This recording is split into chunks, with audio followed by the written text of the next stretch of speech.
Hi there, friends. Thanks for joining us for another informative weekend edition of Jamaica Magazine. I'm your host, Theodore Henry.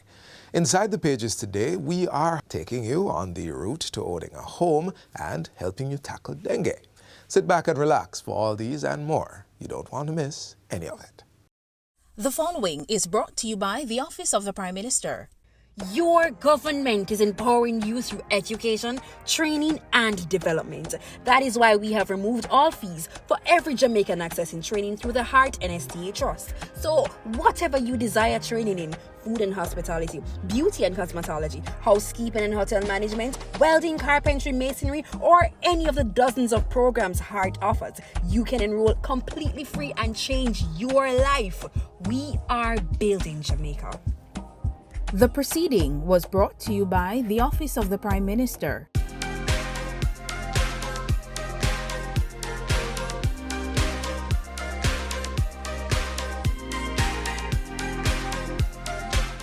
Transforming healthcare in Jamaica. From technological advancements and infrastructure build-out to community health initiatives, 2023 was truly a year of remarkable achievements.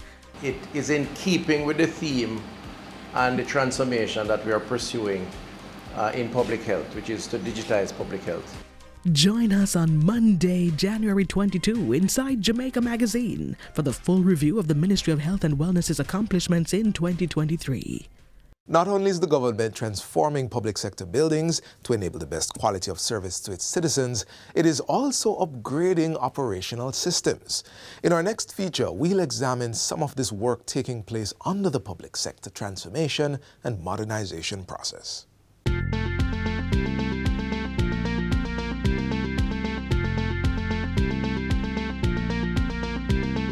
Innovation steers our economic well-being, and at the cusp of our economy are our public entities.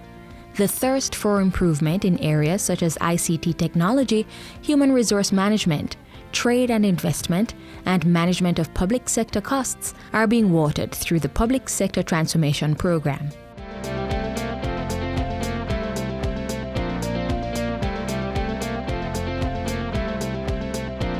The Public Sector Transformation Program, PSTMP, has been reshaping the face of how we conduct business in our public offices across Jamaica by designing new processes and procedures purposed at creating an effective, efficient, and functioning environment for businesses. At some point, you may have been part of this experience.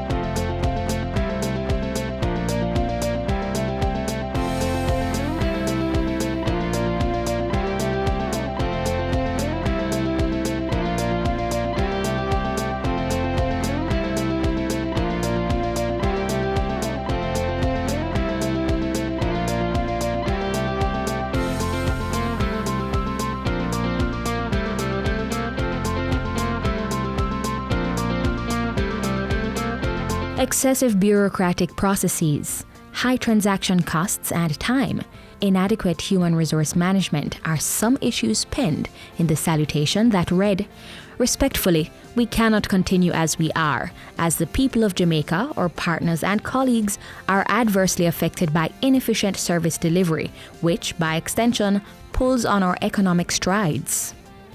It was then enveloped and addressed over 4 years.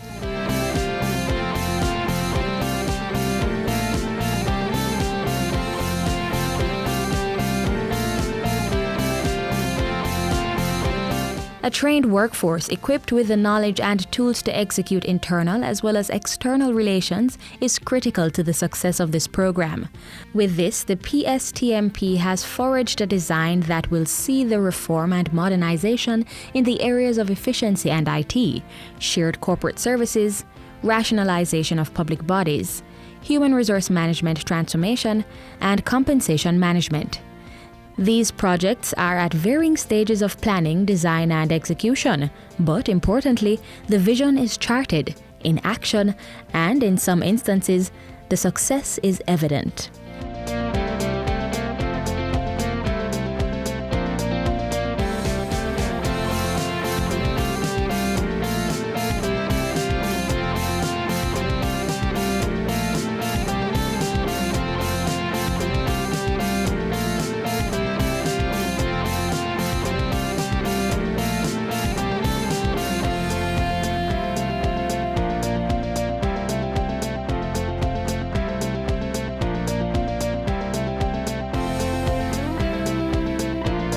Human resource departments across ministries, departments and agencies and government-led organizations are now privy to a digital rewrite with the new MyHR Plus online platform with over 16,000 public sector workers using the system.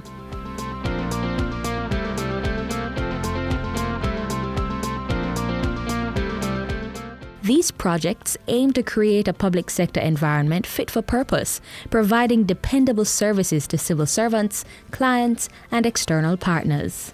Standing at the center of the economy, it's pivotal that we build a structure that is strapping and robust, one that makes Jamaica the place of choice.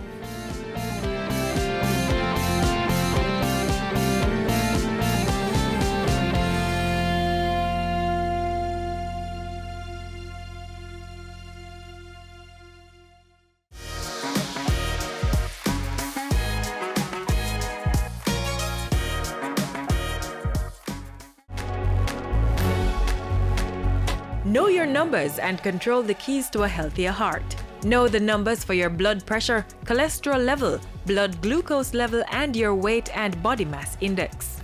Find out the risks they represent and what you need to do to stay healthy. Talk to your doctor and start making healthy lifestyle choices to prevent a heart attack or stroke. Aedes aegypti mosquitoes are pesky insects that transmit the dengue virus to humans.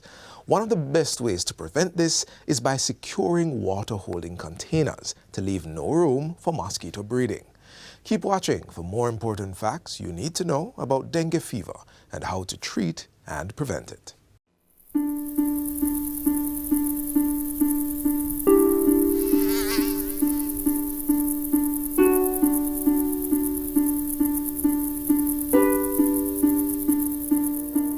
Dengue fever is a vector-borne disease carried by the Aedes aegypti mosquito.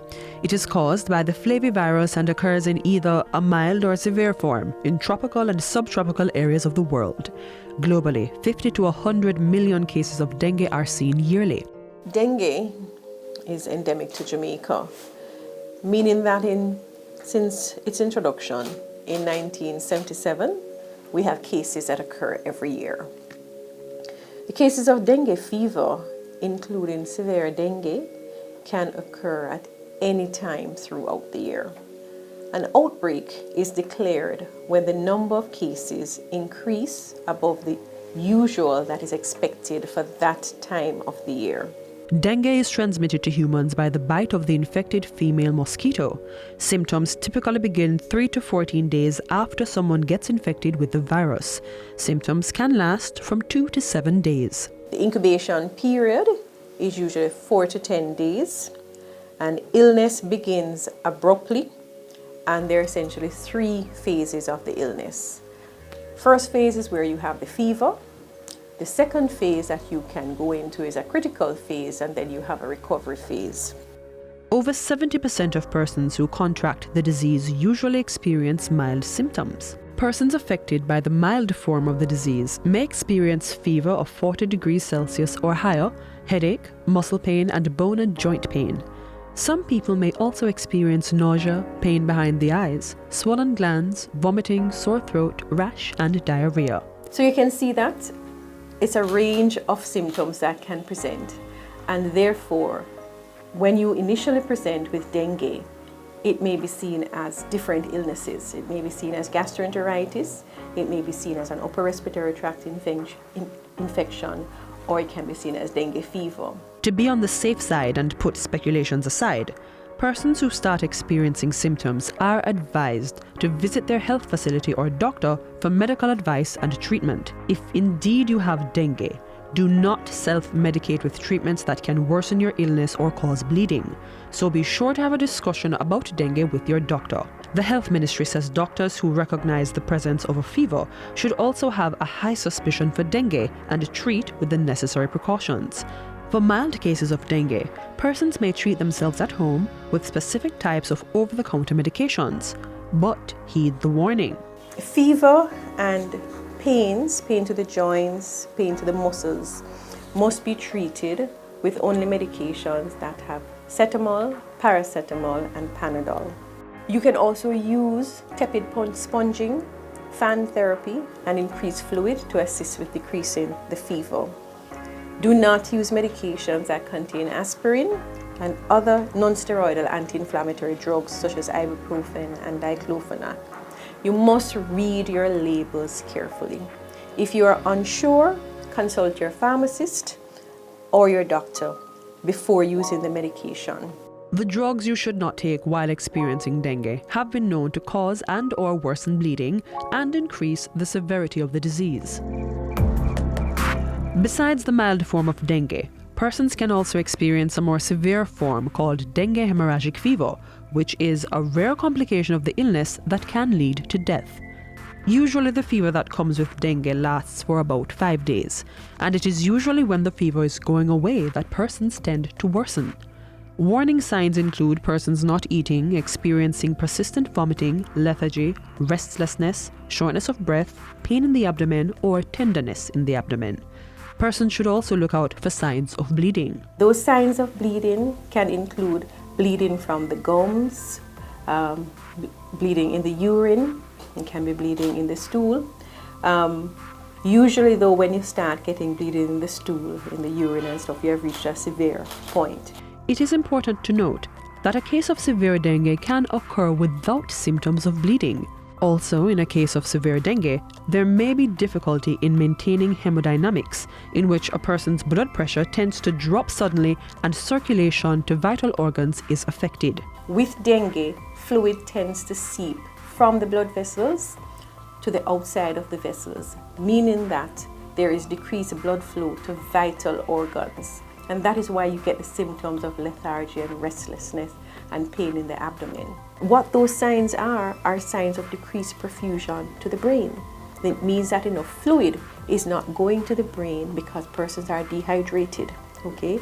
The dehydration and the signs of dehydration are very important to treat. Persons are warned to not wait for these signs and instead go to the doctor or hospital early. People with chronic illnesses such as sickle cell are at a greater risk of experiencing severe dengue. These individuals must use precaution when taking their medications. If you have a chronic illness that you may be taking medications for and you think that there may be some interference with dengue, you must speak to your doctor to decide whether or not you should continue to take these medications. In order to effectively combat and limit the spread of dengue and other mosquito-transmitted illnesses, persons must eliminate mosquito breeding sites in their surroundings. Breeding sites include old tires, laundry tanks, dish drainers, covered tanks or cisterns, drums and barrels, discarded buckets and containers. Other sources are pet dishes, construction blocks, bottles, discarded tin cans, tree holes and bamboo, bottle pieces on top of walls, old shoes and flower pots. Mosquitoes can also breed in discarded toys, roof guttering, bromeliad plants, garden containers and tools, brick holes and unmaintained wading or swimming pools. Where water is stored for use, the containers must be properly covered and sealed against mosquito entry. The use of mosquito repellents containing DEET and long-sleeved clothing are also recommended for personal protection. For more information, please contact the Ministry of Health, 10 to 16 Grenada Way, Kingston 5. Call them at 876-633-8172, 876-633-7771. Information is on the web at moh.gov.jm and contact can be made by email pr@moh.gov.jm or on social media.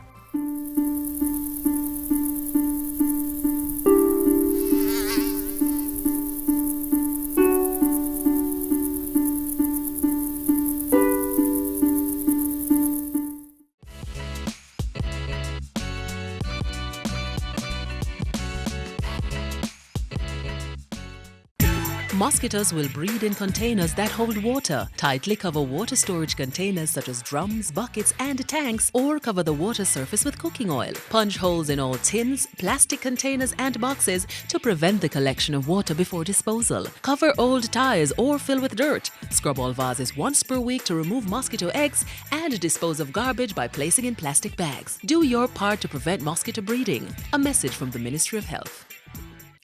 We are observing Earthquake Awareness Month, and it is important to be prepared. Pay attention in this next feature as we outline some required safety measures. High-rise buildings are buildings above 10 stories. Mid-rise are between 5 and 9, and low-rise is below 4, 1 to 4. Now, we have a lot of mid-rise and low-rise buildings. We have a few high-rise buildings. When it comes down to high-rise and what we call soft story buildings, those are the buildings with the open basement parking that is very common for the apartments especially. What we recommend is that they are designed, as was emphasized earlier, by an engineer, especially for the structural components. And those engineers must follow a code. It could have been the ACI code, or some persons might use the British code to design. But whichever code you use, you must be guided and provide the contractors or the constructors with enough information to execute. Now, some of the guidelines for simpler buildings, like a bungalow, we recommend that the rebars or the steel that they use be corrugated. We used to use the mild steel bars, but over the years we realized that the corrugated bars provide a better strength for the tensile aspect of the building. Corrugated bars are what you will see at the hardware with the grooves on the bar. So the plain bars are without the grooves, and the corrugated bars are the one with the grooves around the perimeter, the circumference of the bar. The problem is you cannot really design to prevent earthquake, in a sense, because the sine wave and the other factors that comes with the wave, the most you can do is to probably focus on some critical areas. Critical areas for the building is like the column and the foundation. And of course, if your soil type is bad, if it's clay, it is a bad soil type, and so your foundation type has to be different. We ask developers, we ask persons who have an interest to develop land, that, and even overwater structures and sea, we ask that you adhere to the policies and the guidelines that we would have presented in the different policies, guidelines that the National Environment and Planning Agency has. We have the development order, we have different protections and acts that we regulate. We have the Natural Resources Conservation Act, we have Wildlife Act, we have several acts. We have a plethora of policies, guidelines, and we have what I would call a structured legislative framework that can guide persons, and we request and ask that persons adhere to these regulations and these laws that we have. They're here to protect you, and they're here to guide you and how you develop your natural and built spaces, and also to ensure that we have soundness in our development, and also to protect our people. We ask the citizenry to have your buildings designed by the reputable persons, whether it be architects or engineers, and have the construction executed by a reputable constructor or contractor. There are some fundamental areas inside of the building that we expect the constructors to focus on in the event of an earthquake, and these areas are the foundation and the columns. Those are critical to keep the buildings up while there's an earthquake. So we ask that the junctions where you can have shear taking place be properly constructed in order to have the building lasting longer, to allow the citizen or the occupant to leave the building. In the event of an earthquake, we must be always mindful of the fact that one, you cannot move, or you should not be moving about when the shaking takes place. Duck, cover, and hold until after the shaking stops. After the shaking stops, if you see the need, then you can call the nearest fire station, 110, or most important, 112 if you don't have any signal. So if the cell service goes, you will see your cell phone saying emergency calls only. Once you press the call sign, it will take you to 112. 112 will automatically take you to the country that you're in, to the emergency services, and it will get assistance to you. But most importantly, persons need to know the number for their nearest fire station.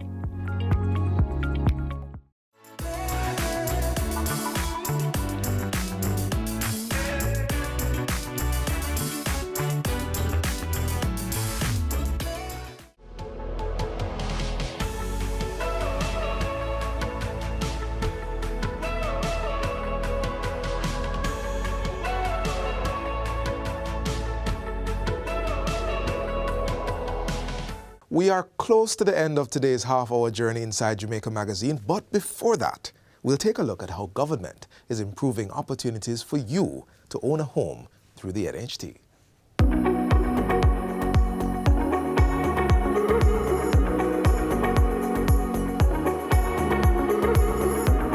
A review of the NHT's loan limit has been undertaken with the intent of improving the affordability to contributors. As a result, the loan limits will be increased to bring the maximum benefit in closer alignment with prevailing market conditions. Effective July 1, 2023, the general loan limit for a single applicant will be increased to $7.5 million. I feel that they might try to do something for poor people. It not reach 100%, but it's getting there. That's a good increase because for persons who are struggling like myself, it can find a little bit easier. They might increase the chance people can get for have a house or can have things, isn't it? Pedestrians reacting to the news revealed by Prime Minister Andrew Holness in Parliament. As the Prime Minister stated, single applicants will go from $6.5 million to $7.5 million.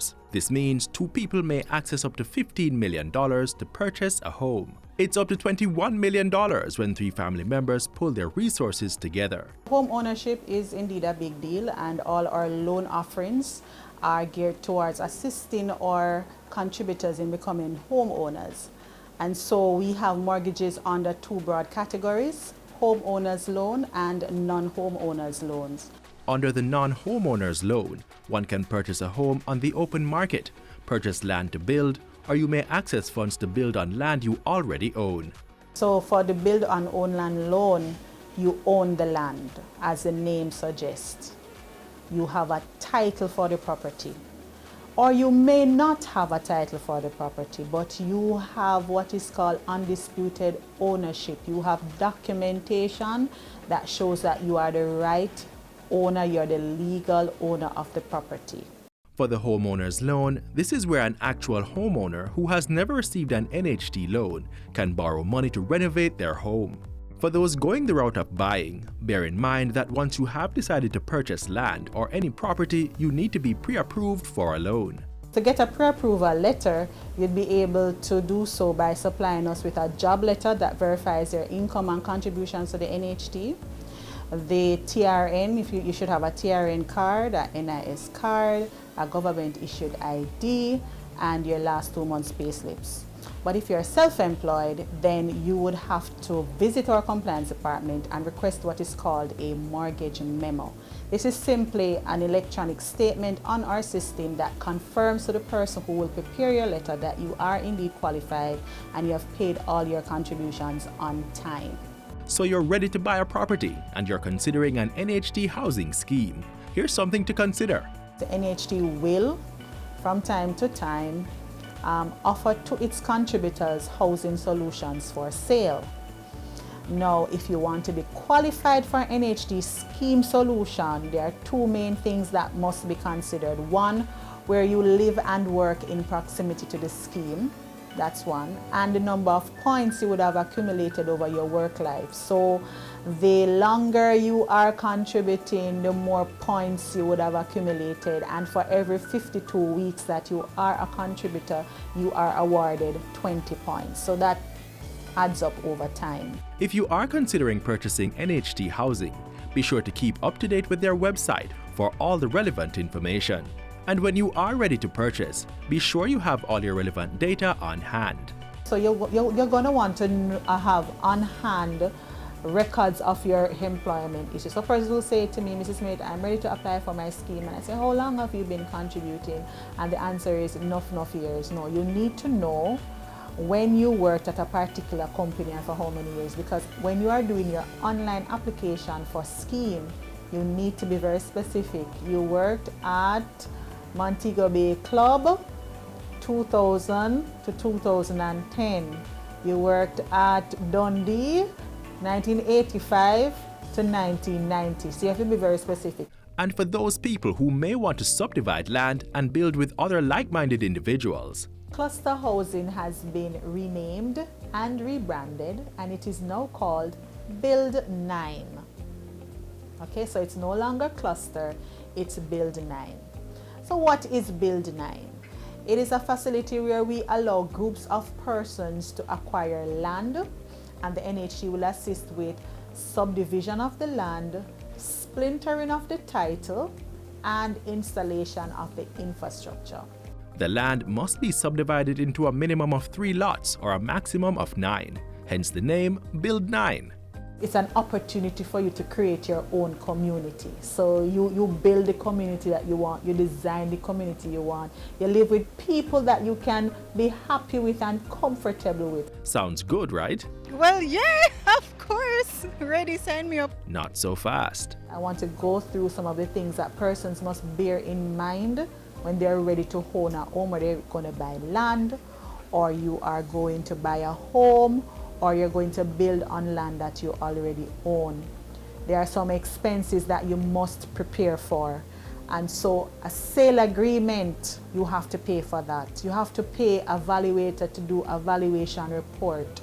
You have to pay a surveyor to do a survey on the property to ensure that there are no breaches or encroachment. So the property is not on your neighbor property, and the house is not too close to the border, those simple things. In addition, you need to have the attorney fee, which is usually 3% of the sale agreement and sometimes more. For more information, please contact the National Housing Trust at its corporate office, 4 Park Boulevard, Kingston 5, or give them a call at 876-929-6500-9. Happy house hunting!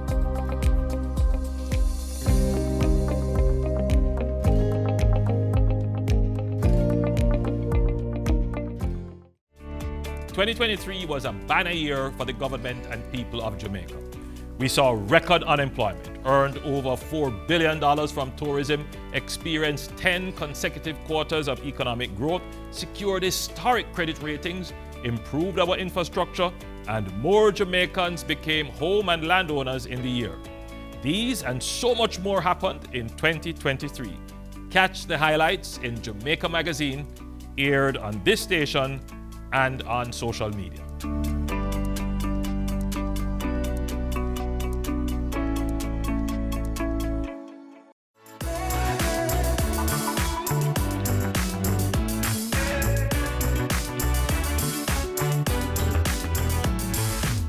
This is where we leave you on today's edition of Jamaica Magazine. Be here on this station tomorrow for more information you can use to transform your life.